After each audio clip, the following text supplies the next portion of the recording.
What's going on, guys? I am Toxic Jordan. Welcome back to the channel. So today we're going to be doing a team building guide for the new Giant Ape Power Super Battle Road stage here. It definitely won't be too difficult of a Super Battle Road stage. A lot of the original Super Battle Road stages that have been coming out, as opposed to the extreme Super Battle Road stages, have been like dampened a lot. They haven't really been the most impressive challenges over the past like year now. So yeah, I really don't expect too much coming from this stage, especially if we take a look at the Giant Ape Power category.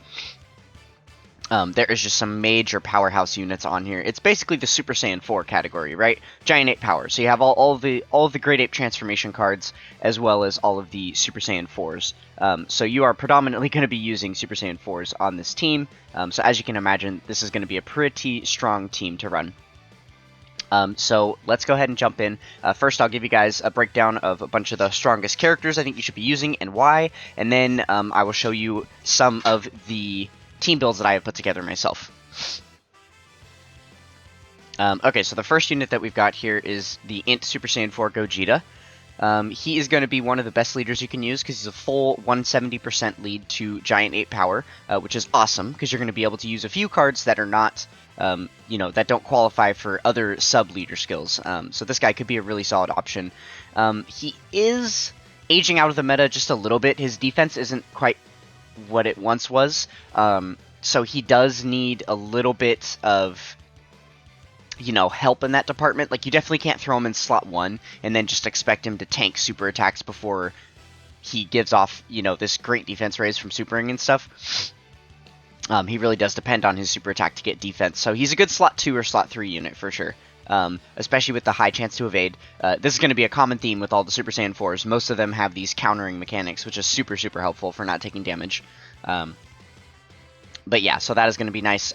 You may be able to see his active skill, because you need to receive 4 or more attacks in battle. Actually, you may or may not, because you're only fighting against 2 enemies at a time, so there's not going to be a ton of attacks for you to take.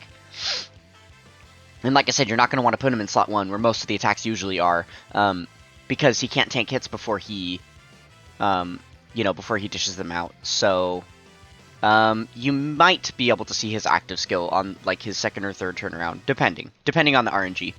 But yeah, definitely a decent unit to use. Okay, so next up we have the Super Full Power Saiyan 4 Limit Breaker Vegeta Xeno. He is going to be another amazing leader because he's got the same leader skill with the Giant Ape Power 170% portion, but then he also has the additional 30% to Dragon Ball Heroes. So any Heroes units that you choose to throw on there will be getting a 200% leader skill, which could be very, very solid, especially because you have the Super Saiyan 4 Goku as well. Goku would not be as good of a leader, though, because he leads full power instead of Giant Ape Power, so he would just be a good unit to throw on the team, rather than, have him as the leader. But this guy could be really, really solid, because, he gets his full passive, basically, as long as all units are Giant Ape Power. Thank God that there's this ore here, so you don't actually need Dragon Ball Heroes characters as long as you're running a Giant Ape Power team. So he does have some use outside of a full Heroes build. And then the other thing is he's going to be getting some additional buffs here if you have a Goku ally in the same turn. So that is something to keep in mind coming up here. Same deal here. He will get his full buff. Well, he's only getting his full buff if everyone's full power or Dragon Ball Heroes, so he's not going to work quite as well for this build. I'm sure that if you played around these passive skills, you might be able to put something together, though. And then he also needs a Vegeta ally in the turn, which works out perfect if you're running these 2 Super Saiyan 4s on a rotation together. The problem is neither one of them are a really good, like, slot 1 unit, so that could potentially be a problem. Okay, so next up we have got the LR Super Saiyan 4 Goku and Vegeta here. They are both going to be really, really solid units. They are actually decent leaders as well, because most of the units on this category are just Goku or Vegeta. you know, granted you have some fusions, you've got the Gogeta cards and stuff, but discounting those, every unit on this category is basically on Goku's family or Vegeta's family. And because of, after their EZA getting the buff to 180%, this is a really runnable leader skill. So you could potentially just build a full Goku's family team or a full Vegeta's family team if you wanted to. You would have that option. But again, keep in mind that if you put the Limit Breaker Super Saiyan 4s on here, you're not going to be getting the full portion of their passive because they won't have the Vegeta ally and the Goku ally that they need if you're running those teams. So just keep that in mind. But other than that, these guys are going to be amazing. They've got the, the counter mechanics here. This right here, they've got the medium chance to counter. They're giving themselves key spheres, which is really nice because when they have such high defense, they're going to be able to heal back a lot of HP for you with the key spheres. And then, they've got the ability to disable enemy actions when you're facing 2 or more enemies. So that's going to help you out a lot because throughout every single one of these fights, you are going to be facing 2 enemies. So yeah, they are going to be really, really solid here. And then starting from turn 4, they get their active skill attack, which could be helpful, I suppose. Turn 4 is a little bit late for Super Battle Road, but I suppose you could still see this to finish a fight.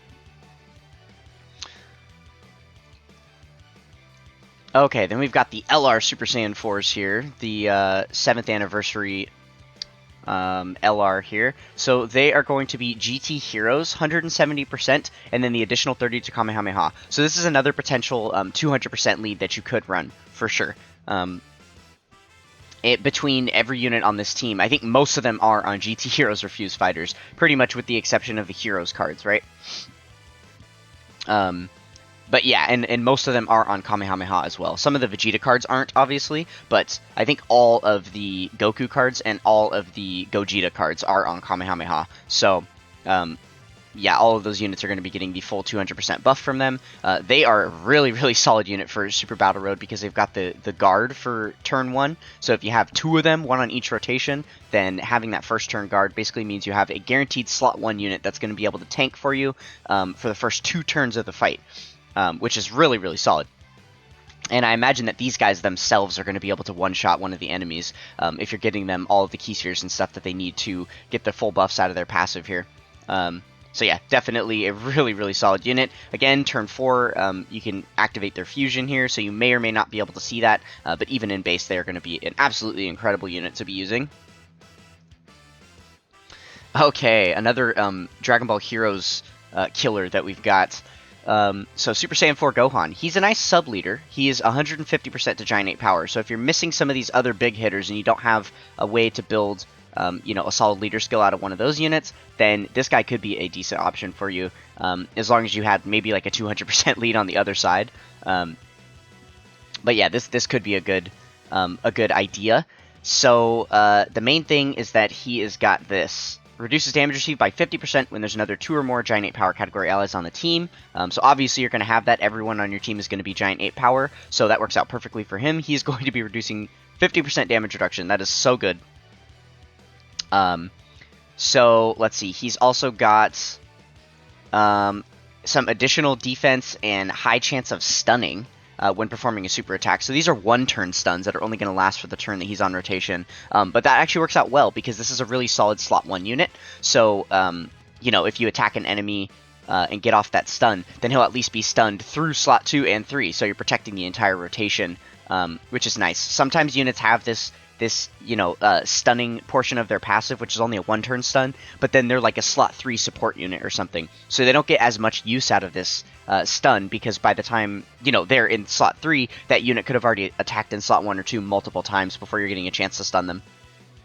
So yeah, this guy has a really solid kit. He's going to be probably the best slot 1 unit on the entire category. So pretty much a must run in my opinion. This guy is super, super good. Okay, so we have the other Super Saiyan 4 Gogeta. We already went over the Int one, but this is the Tech one. So I suppose you could use him as a leader if you were using, like, all Gogeta cards and stuff. I don't know. That probably wouldn't make the greatest team, honestly. Yeah, that would be a bit of a disaster. I'm actually not sure if you can even pull 7 full units from Fusion. So yeah, probably a bad leader skill to try and run. But Definitely a good unit to throw on the team. Unlike a lot of those other cards that have just a medium chance to counter super attacks, this guy actually has a great chance to counter. So at 70%, that is reliable enough to be able to throw him in slot 1, especially for a stage like Super Battle Road where there's no stamina required and no like attempt limitation per day or anything like Red Zone. So you could just run this over and over and over if you wanted. Relying on this guy to counter in slot 1, and then if he doesn't, you just run it back, right? So yeah, this guy could be really solid for you. After his Easy A, he does a ton of damage, and then after super attacking, he is decent defensively as well, especially if you're able to get off like an additional super attack to get those double great defense raises there, then that can be pretty solid, especially because he's got some additional stats to build up. With each attack he performs there. So if you're able to get a double super, then he gets his full passive, and he will be looking really, really solid. Okay, so then we have the super full power Saiyan 4 Goku here. Same deal, pretty much. Not a good slot 1 unit, but he is going to be really, really stacked on offense and defense. Post super especially, he'll be really, really tanky for you. A really important part of his kit here is down at the bottom. He foresees enemy super attack when there's another full power category ally attacking in the same turn when your HP is below 59%. So a bit of strict restrictions on this right here, but there are quite a few full power units on this category here. So if you had a full power unit in the same turn, then that could be good for you. Getting a free scouter here can be very, very helpful, especially on a team full of units that have the ability to counter super attacks, right? And even he himself has that medium chance to evade, so that is really, really solid. So this guy is going to be pretty decent. He has a full power leader skill, probably not the best one to go for. I think you could make a full team out of it, but yeah, there are better options for sure. Okay, so bringing up the rear here, we've got a few more options. So the Part 2 LR from the 7th anniversary, the Great Ape Vegeta here. He is going to be another sub-leader for Giant Ape Power. He's got that 150%. So I suppose you could use him as a leader.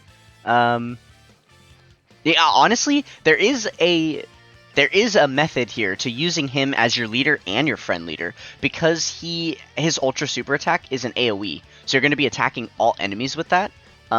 This guy is also pretty solid defensively, so I think even on the 150 leader skill, he could be decent here. So let's go ahead and read through his kit. If there is an enemy whose name includes Goku, then you get his entrance animation, which gives him some additional attack. Let's go ahead and double check the enemies that you're going to be fighting. So on Phase 1, there will be a Goku, and on Phase 3... Oh no, Goku Jr. doesn't count. So you're only going to be getting his entrance animation on the first fight, not the second two. Okay, that's kind of important to know. But again, he is here mainly as a defensive unit, right? And you're only getting additional attack for the entrance animation. He gets 100% stats at the start of turn. He gets an additional attack and defense on super, which is perfect. So that makes him a pretty bad slot 1 unit, because he's going to be getting the additional stats after he super attacks, right? And especially getting them on super, they're multiplicative buffs, so they do a lot more than 60% buff there. And then an additional defense 60% if it's an ultra super attack. So he's getting 120% defense on super if you're getting that ultra super which is what you'd want to go for anyway, because it's the AoE, right? And then he also has permanent guard up the entire time, so that is perfect. You're never going to have to worry about type disadvantage or anything. And then he gets an additional Key 3 and attack 30% within the same turn when guard is activated. So actually, you probably could throw this guy in slot 1. He's not going to be as good defensively before he supers, but if there's like one attack in that first slot, you're able to proc the additional the additional stats here, which could potentially put you over that 18 key super that you need if he's struggling for key a little bit, because you get the additional key here. So yeah, this could be kind of a fun build. I might try and go in no item this stage using him as the leader. Could be kind of fun, right? And then in the case that he is getting mollywopped in slot 1 there, then your HP probably is going to go below 40%, and there's no turn restriction on this, so you're going to be able to transform into that giant ape. And if you've got one of him on each rotation, then that's pretty much a guarantee, and you may be able to finish off a fight just with his giant ape transformation. So that could be kind of fun. Yeah, I do like this unit for this event. There's certainly a reason why I included him, even though he's not one of the major like Super Saiyan 4 characters or anything. Still solid. All right, and then finally we have the GT Super Saiyans here, the Goku and Vegeta. Both of these units are going to be really solid. Again, possible leader skills here because they've got the GT heroes and then the sub leader skills to Vegeta's family and Goku's family, respectively. They're going to be rainbow orb changing, so that's going to be nice for everybody to get all the orbs that they need to get. And then they're also nuking, so if you're able to select a lot of a lot of orbs with them, then they are going to be pretty solid defensively after super attacking, though. That is the main thing. And then as far as their active skills, you're probably not going to see those. They usually don't come up until like turn 7, because you have to perform 4 or more super attacks in battle, and then on that next turn you'd be able to use their super attacks. So yeah, probably not going to be seeing their active skill supers, but other than that, these units can be really, really solid. Just kind of fill-in units on this team. I wouldn't say they'd be like main rotation units or anything. But yeah. So something to keep in mind here when you're team building: the links. Most of these units are going to have the GT link, which is really, really solid. Other than the Dragon Ball Heroes units, pretty much all these units will have the GT link.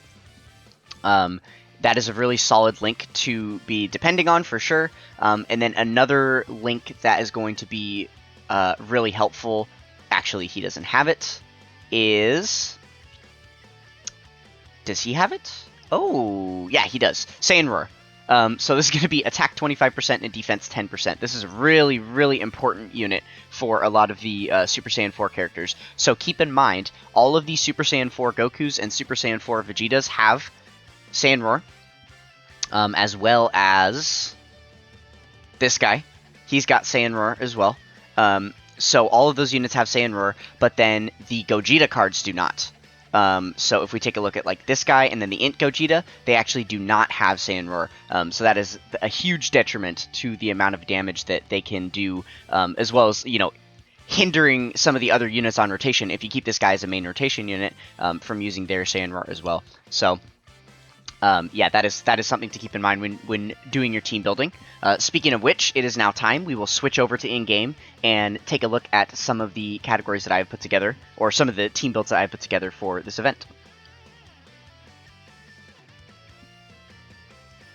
Alright, so I have put together quite a few teams here, actually. There are a lot of different options that you can do with this Giant 8 Power category here.